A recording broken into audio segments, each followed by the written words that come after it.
A fala a seguir é do professor e escritor best-seller mundialmente reconhecido Jordan Peterson sobre a técnica mais fundamental que te permite pensar criticamente, ou seja, pensar com clareza, coerência e profundidade. Uma técnica aparentemente óbvia, mas que pouquíssimos dominam. Bora pro vídeo. Nas suas palavras, a melhor forma de ensinar pensamento crítico às pessoas é ensinando-as a escrever. Porque não existe diferença entre escrever e pensar. E uma das coisas que me impressiona sobre as universidades é que ninguém nunca diz aos estudantes por que eles devem escrever algo.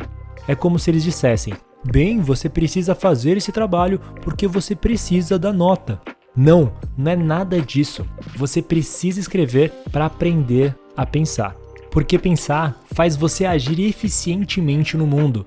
Pensar faz você ganhar as batalhas que você se envolve, inclusive por coisas boas. Se você pode pensar, falar e escrever, você é absolutamente letal. Nada pode te parar. Então é por isso que você aprende a escrever. É a arma mais poderosa que você pode dar a alguém. Eu conheço várias pessoas incrivelmente bem-sucedidas que eu observei ao longo da minha vida.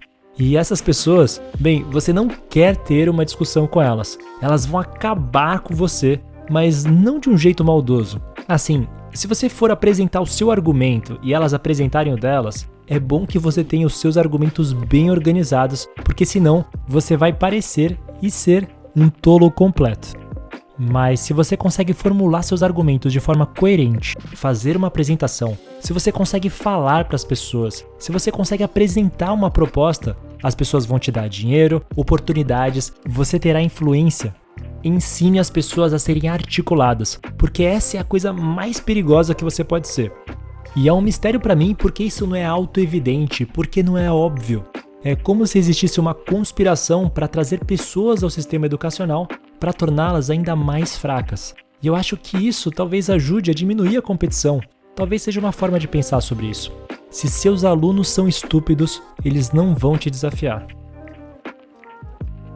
O contexto por trás dessa fala é que o Jordan, além de ressaltar a importância de escrever, trouxe uma pequena solução para esse vácuo educacional. Ele mesmo criou um guia de como escrever, ensinando passo a passo a pesquisar temas, organizar ideias, então produzir um texto de alto nível que pode te ajudar a comunicar de forma mais impactante o que você deseja na sua escola, faculdade ou trabalho. Para facilitar a sua vida, eu traduzi para o português e disponibilizei esse guia para download no primeiro link da descrição. E para facilitar ainda mais, eu vou agora resumir esse guia e desenhar suas 6 principais etapas. Primeiro passo: escolha um tópico que seja interessante para você na forma de uma questão a ser respondida.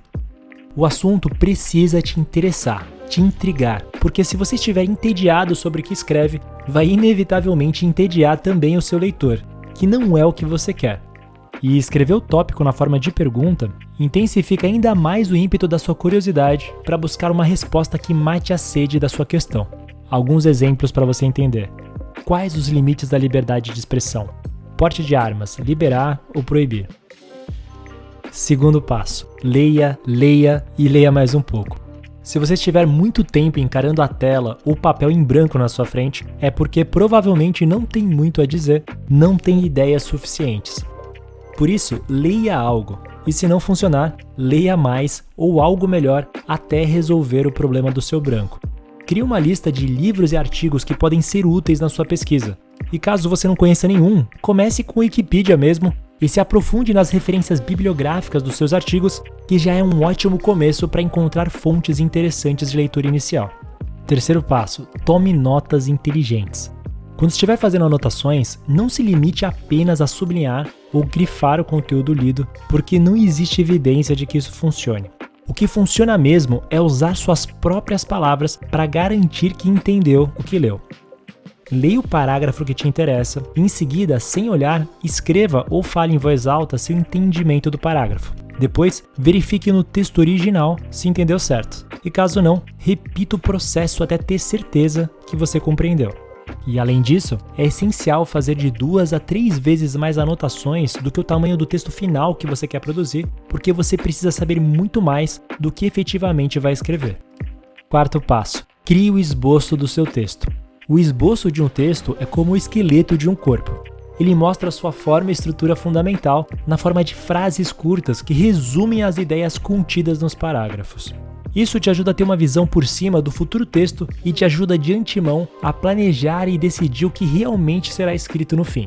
Um exemplo de um esboço para um tema como liberdade de expressão poderia ser mais ou menos esse aqui. O que é liberdade de expressão? Qual o contexto histórico da conquista? Quais os limites da liberdade de expressão de acordo com a Constituição Federal? Quais as vantagens e desvantagens da legislação atual? E quais alternativas e soluções ao modelo vigente? Quinto passo, componha os parágrafos. Agora é hora de escrever seu texto de verdade. Cada frase do seu esboço deve ser explorado por um parágrafo específico. Esse passo aqui é focado apenas na produção. Apenas escrever o primeiro rascunho sem nenhuma intenção de ser perfeito. A ideia é apenas criar um corpo inicial, mesmo que cheio de erros e mesmo que você não goste das suas frases. Para melhorar um texto, antes você precisa ter um texto. Então, apenas escreva o primeiro rascunho.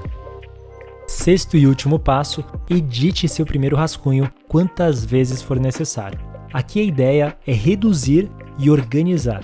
Para reduzir, reescreva as mesmas frases com o menor número de palavras possível quantas vezes for necessário até chegar na versão mais concisa, clara e simples possível. Se você quer que suas ideias sejam vendedoras e prendam a atenção, elas não podem ser comunicadas de forma prolixa e complexa. Após reduzidas as frases, é hora de reorganizar. Veja se a ordem das frases dentro dos parágrafos está legal e se a ordem dos parágrafos dentro do texto também. Mude a ordem até você sentir que a cadeia lógica de começo, meio e fim está coerente e faz sentido para você. Esse é o resumo. O guia original é muito mais detalhado e completo que isso, então te aconselho a não deixar de conferir o arquivo no primeiro link da descrição. Se o meu conteúdo te ajuda e você quiser retribuir, dê o like, inscreva-se no canal e acione o sininho de notificações na opção Todas. Muito obrigado por sua visualização e a gente se vê em breve. Um abraço!